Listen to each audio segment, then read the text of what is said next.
Yes, you can start.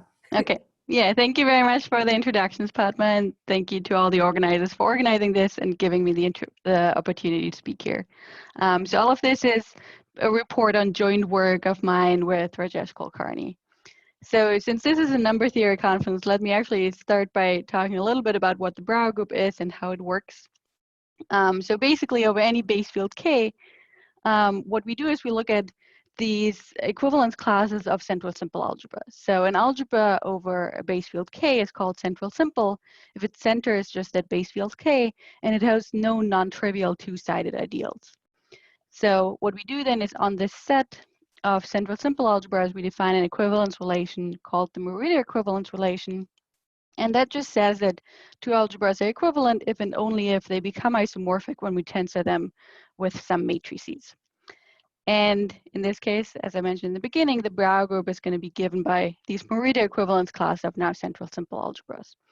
In this Brauer group, it has really, really deep connections with cohomology. So this goes back to Brauer, Albert, Hasse, and Noether in the 1930s. And they proved that the Brauer group of a field is actually isomorphic to the second Galois cohomology of that field F. So when I write this with an F here, that really means Galois cohomology, where my group is the Galois group of the field, and then my coefficients are in F bar cross, so the algebraic closure of F, the units of that. Now, I will be talking about the Brauer group of an elliptic curve, so not just a field, but actually a variety. And so in this case, what you can do is you can kind of generalize this notion of central simple algebras to varieties of schemes by talking about Azumai algebras. So these are really algebras that kind of, at a point, they look central simple, but they kind of have to just glue nicely together, and then we will have what we call Azumai algebras. And in this case, you also get this nice generalization of the classical result that the Brauer group of X is still measuring some sort of cohomology. So it's still going to be the torsion of the second Étale cohomology now of X with coefficients in GM. At least if X is nice enough. So for example, if it's quasi-projective, this all works. If X is something really, really weird, this might not work anymore. Now, if just like studying this just because it's some cohomology is not motivation enough for you, one big motivation, at least for me, really comes from application to rationality questions. So one of the big themes kind of in arithmetic geometry is that, well, the Hasse principle does not work for any varieties, right? The Selma proved this famously in 1951. And so what you can have is you can have an obstructions to the existence of these rational points on varieties, and this obstruction lies inside the Brauer group. This is what's called the Brauer-Manin obstruction, which was described first by Manin in, I believe, the 1970s is when he first did this. So a couple examples of what's going on here. So first I have the Brauer group of C, or really of any algebraically closed field. It's going to be just trivial, and this just goes back to the fact that over an algebraically closed field, every central simple algebra is going to be matrices. Over the real numbers, it looks a little bit more interesting. So there you have that the Brauer group of the real numbers is going to be generated by the class of the Hamilton quaternions, and so it's isomorphic to Z mod 2Z. If you make your field more interesting, and again, this is number theory, so we're always interested in what happens in our number field case.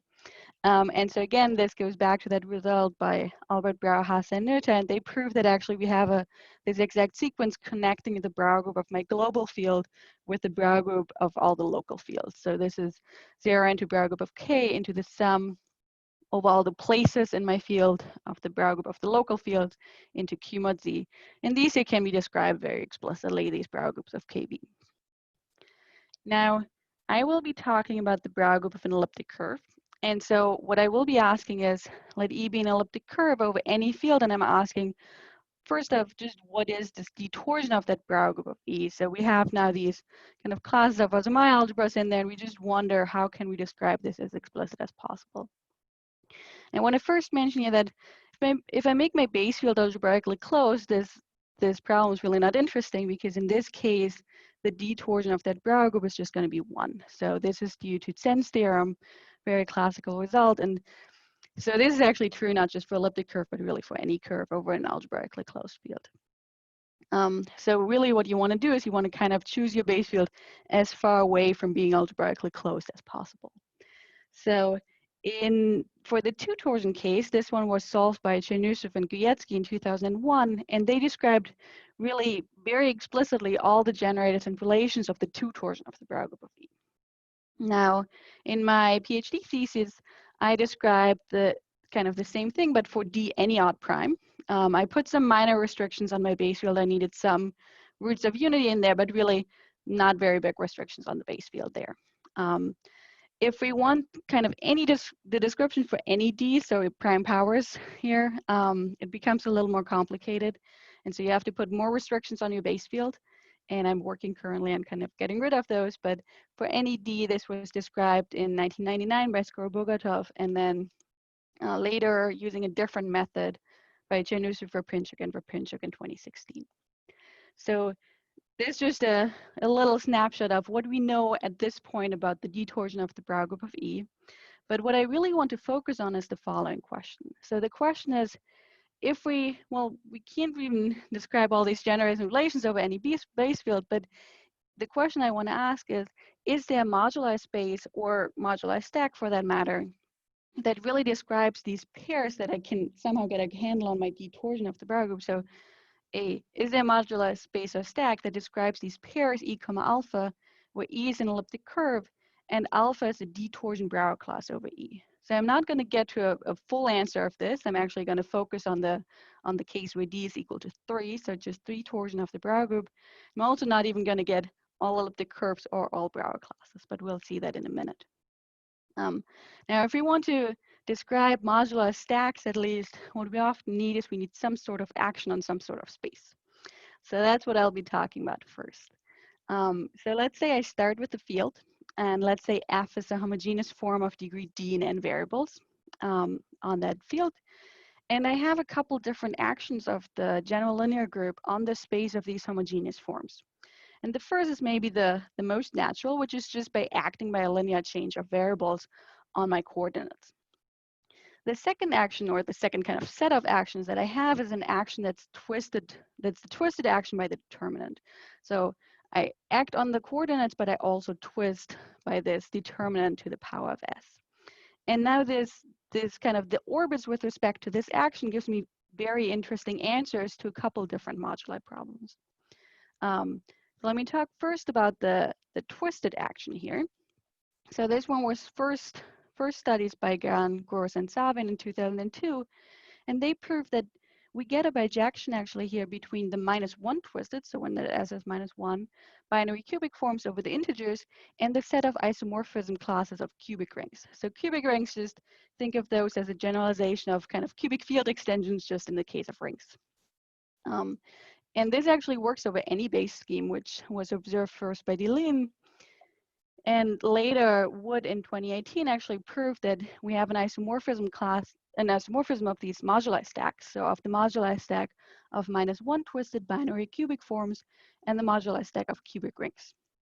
And this result really has very, very interesting applications to counting results of number fields and to bounding the sizes of class groups. I do want to mention here that Wood has a much more general result than this one. So she actually proves this for -1 twisted binary forms of higher degree in so-called binary n pairs, which are a generalization really of these cubic rings just in the higher degree case. Now, the action that I actually work on and that I was focusing on was this untwisted action. So only acting on the coordinates. So the result that we get there is the following. If I start with the base field K of characteristic different from 2 and 3, and I need a primitive third root of unity to do my computations in my base field. So what we can prove is the following. So we can prove that we get a bijection between these untwisted binary cubic forms over K, an isomorphism class of pairs, E comma alpha, where E is a J-invariant zero elliptic curve with an order 3 automorphism theta. So all J-invariant zero elliptic curves have an automorphism like this. I will go later into what exactly that looks like. And my alpha is going to be a 3 torsion Brauer class on my elliptic curve. It's theta invariant, and what I do is I quotient out by this group here, and these are just the constant Brauer classes. So these come from the image of my Brauer group of K inside of the Brauer group of E, which really, this Brauer 0E, those are really the non-interesting classes inside of my Brauer group. So I want to explain how does this bijection arise in the second half of my talk. So the way this is going to work is it's going to work by looking at my starting with the form, and what I'm going to do is I'm going to look at the so-called generalized Clifford algebra associated to that form. So let me just remind you, or maybe not remind you if you haven't seen it before, what the Clifford algebra associated to a quadratic form is. So if K is my base field, then V is a vector space of dimension n over K. And let's say Q is some quadratic form over that vector space.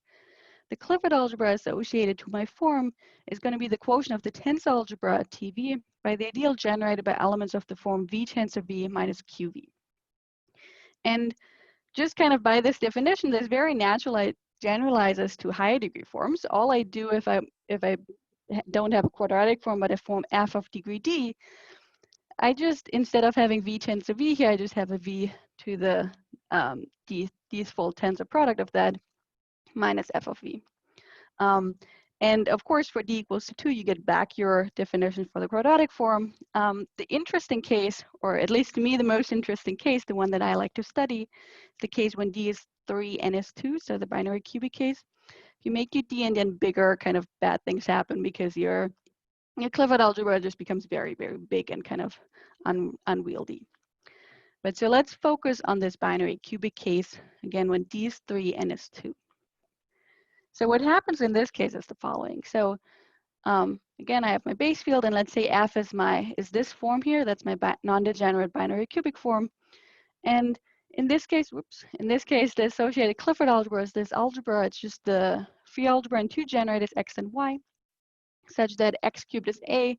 Then this here is just a combination of all the kind of sums of permutations of x and y, where x has degree 2 and y has degree 1, and that's equal to b. And then I have xy squared plus yxy plus y squared x is equal to c, and y cubed is equal to d. Now these algebras are very kind of nice to study, and they were studied by Hirema, Hale, and Tesser in kind of a series of papers. And the reason that they're very, very interesting is because they're still in some sense universal. So that's why Clifford algebras associated to quadratic forms are so nice and so well studied, because they have all of this kind of structure in them that like makes them, yeah, they're in some sense, they're universal, and so they really carry a lot of information, especially about the quadratic form. And so this universality really carries over to this higher degree case. So what I mean by that is that every central simple algebra over my base field K of degree 3 is the image of some Clifford algebra of some binary cubic form. Okay, so it's always going to be an image. This F here, this binary cubic form that you get out of this is definitely not going to be unique, but you always get at least one. And the other thing that they proved is that actually this algebra, it's also a very nice algebra in the sense that we do get an Azumaya algebra. So this binary cubic Clifford algebra associated to F is an Azumaya algebra of its center. Furthermore, its center is actually the affine coordinate ring of an elliptic curve. And that's going to be the elliptic curve in my correspondence. And the Brauer class that I get from this algebra actually extends also over the point of infinity of my elliptic curve. So I don't just get a class over that affine coordinate ring, but I get a class over the entire elliptic curve. So let me just remind you of the result again. So we have this bijection that we want between these binary cubic forms and these pairs, e comma alpha. So the way this bijection works now is as follows. So if I start with the binary cubic form f, then I'll look at the curve that's given by w cubed minus f. So that's a curve in P2. And it's Jacobian, it's going to be an elliptic curve. And it's going to be an elliptic curve of j invariant 0, and its equation is this here. So it's given by the equation y squared equals to x cubed plus 1/4 times delta, where delta is the discriminant of that form f. And then if I let theta be the order 3 automorphism on this elliptic curve, that's just given by kind of moving my x around. So it takes x to omega times x, where omega is my primitive third root of unity, and leaves the y coordinate fixed. And then I get this Clifford algebra. So the Clifford algebra gives me a 3 torsion Brauer class on my elliptic curve. And furthermore, we can prove that this this Brauer class that I get there is actually invariant under this order 3 automorphism. So that's the one direction if I start with the binary cubic form. The other way is slightly more technical than this. So the other way around, what you got to use is this exact sequence here. So 0 into Brauer group of K to Brauer group of E to an H1. And what it does is, so this is the sequence that's induced by the Hochschild-Serre spectral sequence. And what we can prove is that if I start with something here that is invariant under an order 3 automorphism, then it actually takes it to a principal homogeneous space here that has to be of the form W cubed minus F. So these homogeneous spaces that look like this, they're also called cyclic twists. And they actually show up in a couple other papers, namely a paper by Cipriani-Krashen and by Halehan and Wadsworth in 2012. So that's the other direction there. Now, whenever we have a kind of a modular problem, what we really want is some sort of universal class in there. And so the object that's going to play this role in my case is this so-called generic Clifford algebra. So this algebra was first introduced by Chan, Yang, and Zhan in 2016, and it's the following object. So it's going to be, again, a quotient of the tensor algebra, and I just quotient out by all the commutators u comma v to the d. So I just want to put v to the d into the center of my algebra. It's really what's happening here. And the case I want to focus on is, of course, the binary cubic case.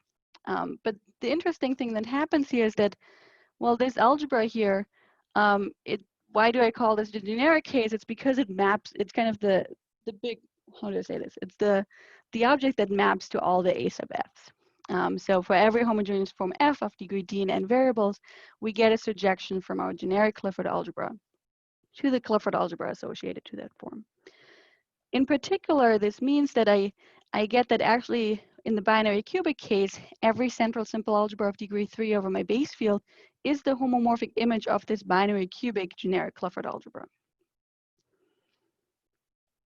Okay, so that binary cubic case that I'm interested in is this gadget here. So you can write it out with generators and relations.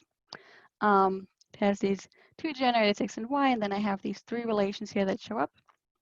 And this one was studied actually in a very different context by Wang and Wu.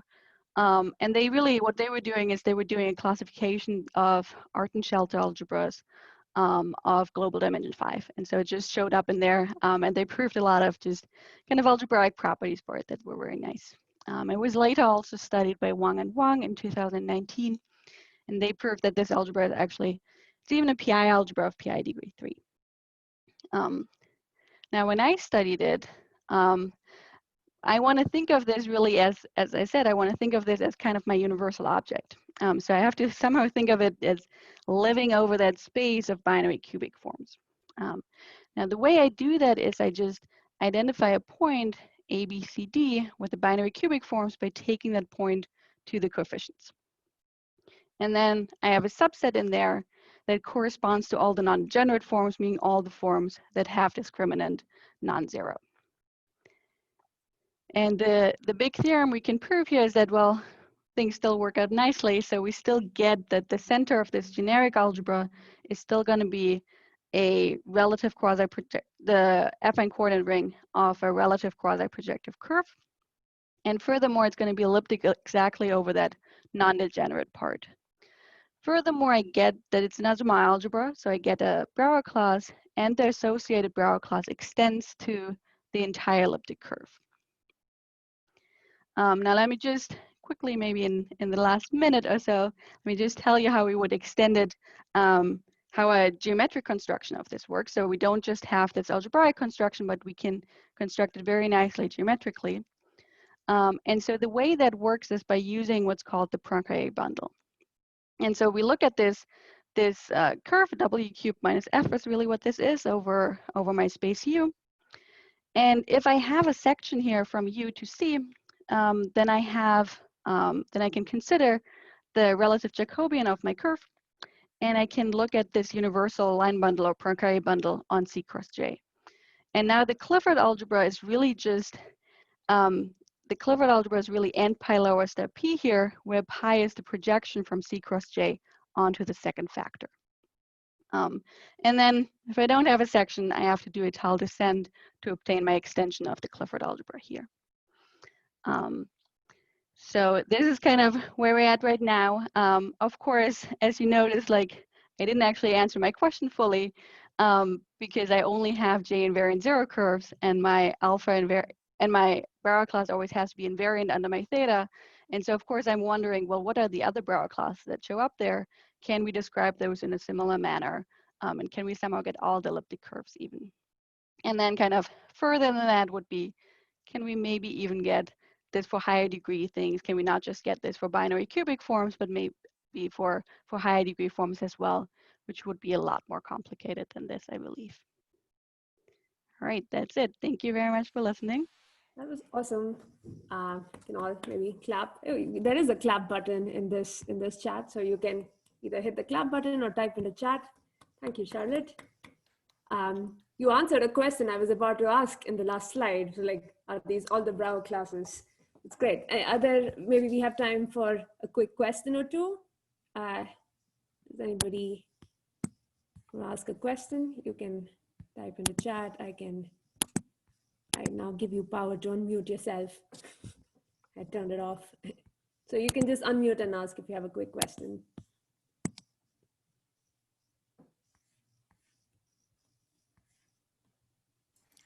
I have a question. Are there any natural generalizations of this to higher genus curves where maybe you don't have the Poincare bundle in this construction at the end?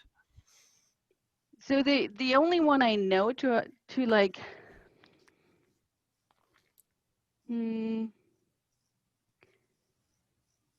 yeah, so the only higher degree thing I know still uses the Poincare bundle. I see.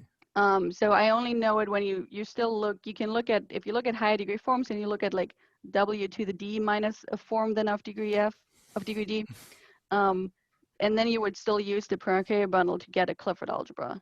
I don't know how it would work without that, if that would be possible. Okay, great. And you said in your thesis you did all D odd. So did you look at similar, you got invariant forms for some action? Is that how that all sounds? Right, so that one went into slightly a different direction because there I tried to really find generators and relations of the prime torsion of that Brauer group.